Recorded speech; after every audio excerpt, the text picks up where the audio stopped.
Gise, querida, están pasando muchas cosas en este país.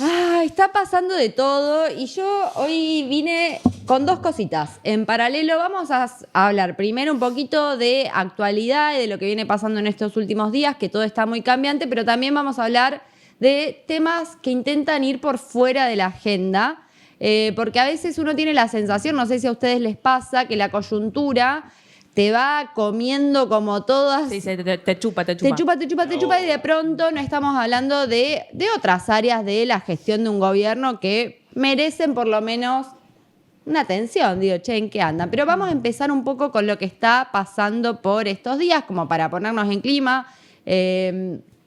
Volvemos con lo mismo que venimos hablando hace algunas semanas, ley bases. Sí. Seguimos en un momento crítico, pero acá estamos mirando, hay que mirar ya no el día a día, les diría que hay que mirar el hora a hora. No.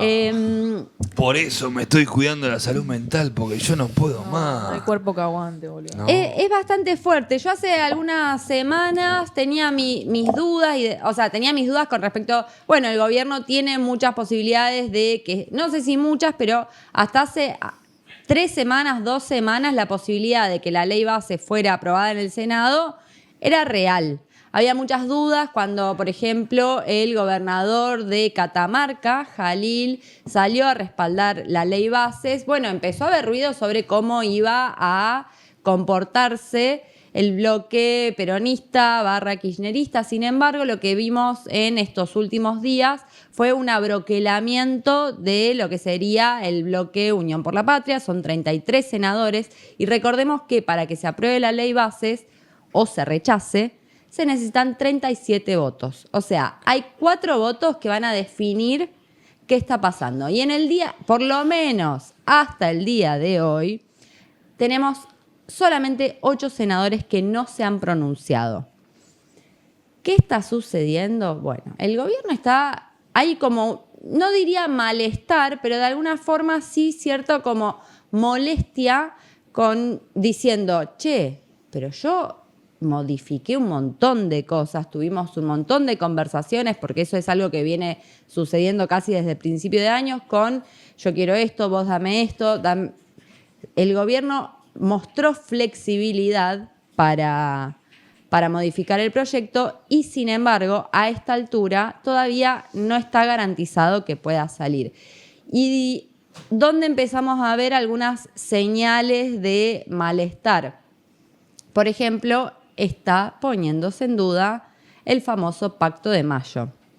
Vamos a aclararlo. No se está poniendo en duda que se haga una jornada. Un locrazo, digamos, claro, en la casita de Tucumán. Que veamos el 25 de mayo un grafo en la televisión que diga Pacto de Mayo. Sin embargo, se está especulando con que quizás ese encuentro, que recordemos fue el encuentro que convocó el presidente Javier Milei en la apertura de las sesiones ordinarias en el Congreso, que él había llamado a todos los gobernadores de la Argentina a firmar 10 puntos, un acuerdo en 10 puntos y 10 temas claves de acá en adelante, con un sentido casi refundacional. Vieron que la Libertad Avanza tiene como una cosa de refundar el país, o sea... No, refundar o refundir. Cada uno interpreta. Okay. Yo objetiva. Mi psicólogo, objetiva. ¿Qué diría? Sí, aparte de esta idea de refundar como que lo que hay antes no vale de nada y hay que arrancar todo desde cero. Bueno, esa destruir. Es Cuando la gente no tenía derechos. Narrativa, pero es una narrativa que si no consigue aprobarse la ley bases, va a ser difícil de sostener. Entonces, ¿qué está deslizando, dejando trascender el gobierno? Si no nos aprueban la ley bases, el Pacto de Mayo se va a hacer, pero no invitamos a los gobernadores. ¿Y con quiénes haría el Pacto de Mayo el gobierno de Javier Milei? Con el pueblo. Con el pueblo. ¿Qué están dando a entender? Que hay una posibilidad. Digo, todo esto lo tendríamos que contar en potencial, por esto que les digo, todo viene siendo minuto a minuto. Hay una idea del gobierno de, bueno, si no nos acompañan los senadores en la ley bases, nosotros vamos a encarar esta gesta nacional con los argentinos. Entonces se habla de distintas opciones, un acto un poco más austero, más popular. También se está hablando de la posibilidad de hacer una especie de change.org para que la gente firme y manifieste su adhesión a este pacto refundacional del Gobierno de la Libertad Avanza. Pero no está muy claro qué se espera. Ayer el ministro del Interior, Guillermo Francos, por ejemplo, había dicho que estaba en duda la fecha del Pacto de Mayo. Sin embargo, el portavoz del gobierno, Manuel Adorni, hoy dijo, no, se hace. Todo esto... Con los que quieran venir, y yo voy a festejar. Y si ellos no quieren venir, problema de ellos. Claro, y todo esto piensen que se da en medio de esto, negociaciones muy fuertes y hay un mensaje permanente del gobierno que ya estamos acostumbrados a escucharlo en ese sentido, pero que estos últimos días se notó cada vez más, es si nosotros no hacemos esto es porque la casta, la clase política no nos acompaña. Hoy tuvimos un día muy importante para conocer cómo piensa el gobierno, para ver hacia dónde quiere ir, porque se presentó por primera vez Nicolás Pose, el jefe de gabinete, en el Senado a dar el primer informe de gestión.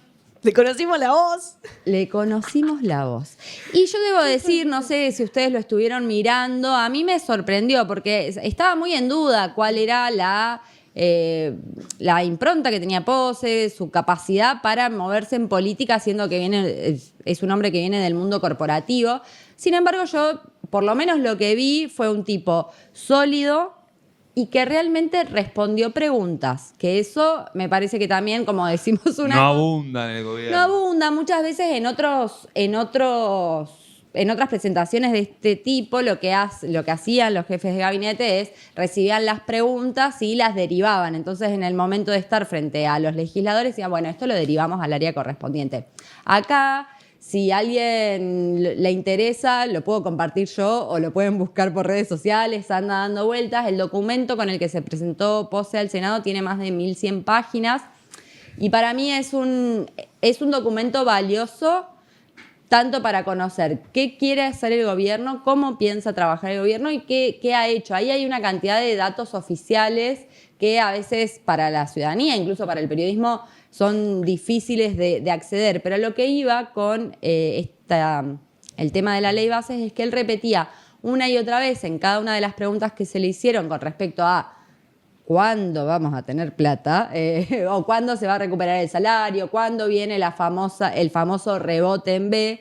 Pose repetía, eso va a pasar si nos dan las herramientas. Eso va a pasar, hay un mensaje permanente del gobierno hacia la oposición y la oposición amigable, que es nosotros nos va a ir bien si nos acompañan. Que ese también es un mensaje a la ciudadanía. Es como si no hubiera más margen, da la sensación que el gobierno ya estiró el margen todo lo que pudo para modificar el proyecto inicial, que era muy distinto al que está ahora, y dijo, listo, ya está, más no negociamos. O sea, al final no sabían nada de economía, porque si dependen de que le aprueben leyes, quiere decir que no saben nada. Bueno, ahí hay distintas posiciones con respecto al gobierno. Ellos dicen, necesitamos esto para poner en marcha nuestro modelo, y si no nos dan esto, plan B, 2025. O sea, aunque parezca para nosotros algo muy lejano en el tiempo, ahí todo el mundo Ahí, ya matando jubilados, digamos, hasta el 2025, hasta las elecciones. Bueno, es el plan.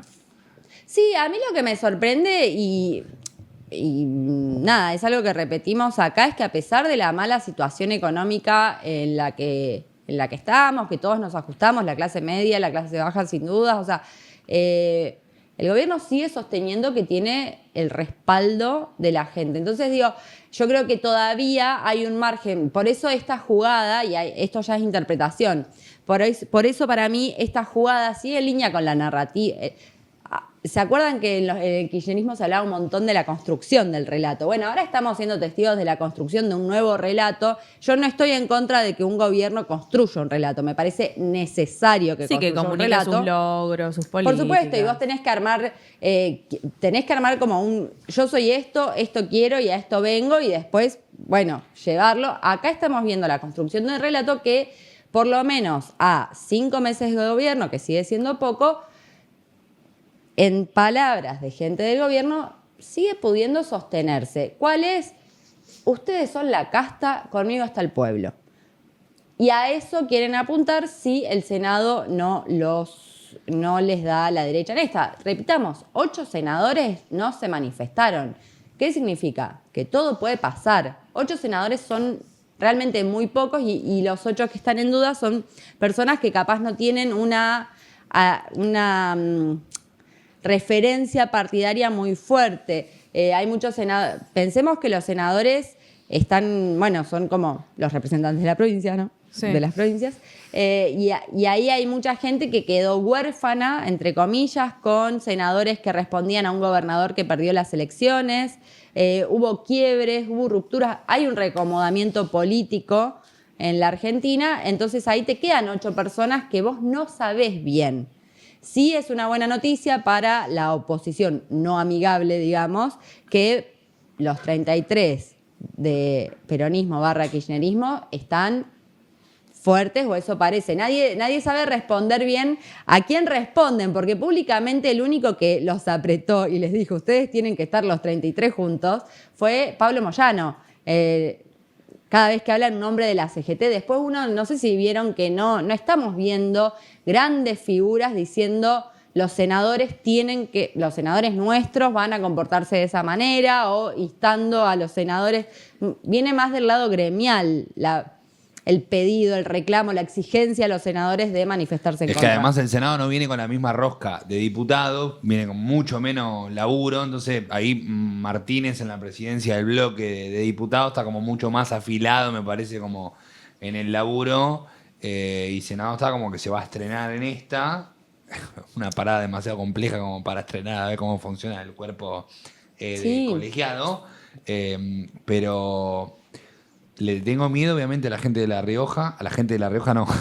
A los senadores del tipo que tenía Nasa, miedo solo a los me riojanos. sorprende de vos. A los senadores riojanos, a los de Catamarca, por lo que vimos previamente en cuanto a la votación en diputados. Yo voy a decir algo que no te va a aportar mucho a tu columna, sinceramente. Y no le puedo aportar. Agarre el mate, perdón. Ah, sorry. Uno trata de ser un periodista serio, no lo logra. Realmente, si se aprueba en el Senado esta ley, para mí es chau país. Es el fin del país como lo conocemos, por algo que se dice incansablemente, que es el tema de la ley RIGI, o en realidad Sí, el régimen. Sí. el régimen de Una verga. Incentivo a las grandes inversiones. Yo me estaba quejando en mi interior por no ser serio y salta No, la bueno, otra y que, dice, chicos, es una es- verga, o sea, punto. entreguen el país, tomen, Tanda y llévatelo. volvemos. Chao. Pero claro, eso para mí... Bueno, hoy en la radio tuvimos a Funes de Rioja hablando, el presidente de la UAI. Es realmente vergonzoso el posicionamiento que tiene ese hombre sobre el Y lo que Ricky. pasa es que son, o sea, no diría... Y aparte, es un discurso cagón, porque de última decí que estás a favor o decí que estás en contra, pero no, ni siquiera. Perdón. Pensemos que Funes de Rioja, la UAI, para quien no capaz se le escapó, es una persona muy cercana al gobierno. Cuando se redactó el DNU hubo mucho run run y después él en una entrevista no lo termina de desmentir No. acerca de que su estudio de abogados había participado en la redacción de la parte vinculada a la reforma laboral. Hoy estuvo reunido con el presidente Javier Milei en una reunión en la que también participó, no sé si lo vieron, Eduardo Urnequian. Ay, sí. Que Ay, es el mejor clip del año, por Dios. lo tendríamos que haber Que traído. ponga Si no, los ahora en un huevos y ratito diga lo el país. ponemos. Que lo escuche, ¿qué carajo me importa? ¿Qué carajo me importa? Ahí lo que mando, a ver si lo escuche. tengo acá.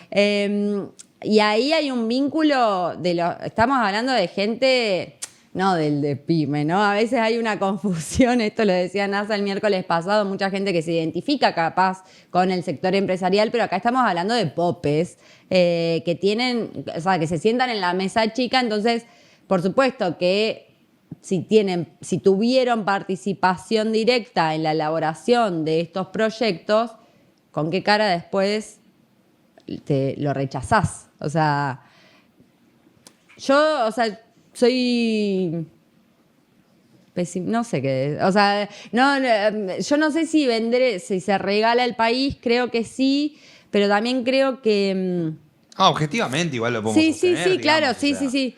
Por supuesto, pero lo que me sorprende, digo, y ahí es donde me alarma, no sé si escucharon la última entrevista de Miguel Ángel Pichetto, o sea, hay un sector grande de la Argentina que está de acuerdo con eso. Entonces, ahora tenemos que discutir esta ley, por supuesto, y que se debata en el recinto, pero me parece que hay una discusión de fondo en Argentina que yo creí que estaba saldada, vinculada a la soberanía, vinculada a la defensa de nuestros recursos, y lo que vemos son un montón de dirigentes que están convencidos, incluso pensando bien de ellos, que están convencidos que el camino es que seamos un exportador de materias primas, recursos naturales, o sea, es fuerte. Yo creí que estaba saldada un poco esa discusión. Sí,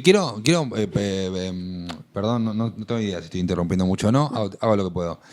Hay un tema que es un gran ejemplo. En Chile están las denominadas zonas de sacrificio, Sí. que es, ¿no? Donde las empresas pueden hacer lo que quieran y la población no tiene ni voz ni voto.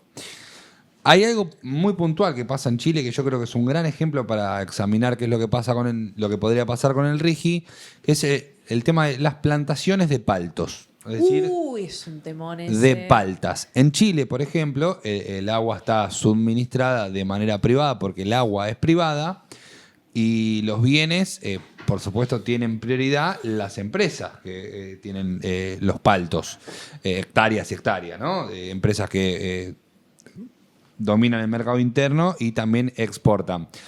Y a la gente le llevan el agua que hay, el agua que pueden pagar. Y ese es el agua que tienen, digamos, las personas para hacer sus necesidades, que también, digamos, quieren cosechar lechuga y no pueden porque no hay suficiente agua. Esto ya se dijo, lo dijo Lustó, lo dijeron un montón de políticos, que además la ley establece que los recursos, cuando sean escasos, tienen prioridad estas empresas. Entonces, el futuro es extractivismo y zona de sacrificio para un país entero.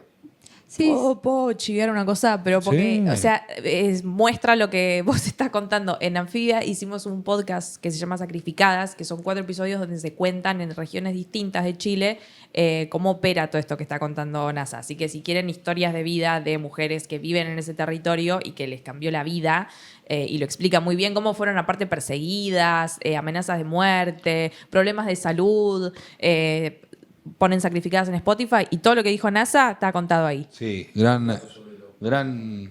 habla al micrófono. No me hables más, por favor, No, fuera el del tipo micrófono. hace lo que No, quiere, te porque cuento, total, como solamente es para ver si hay dueño. espacio. Sí.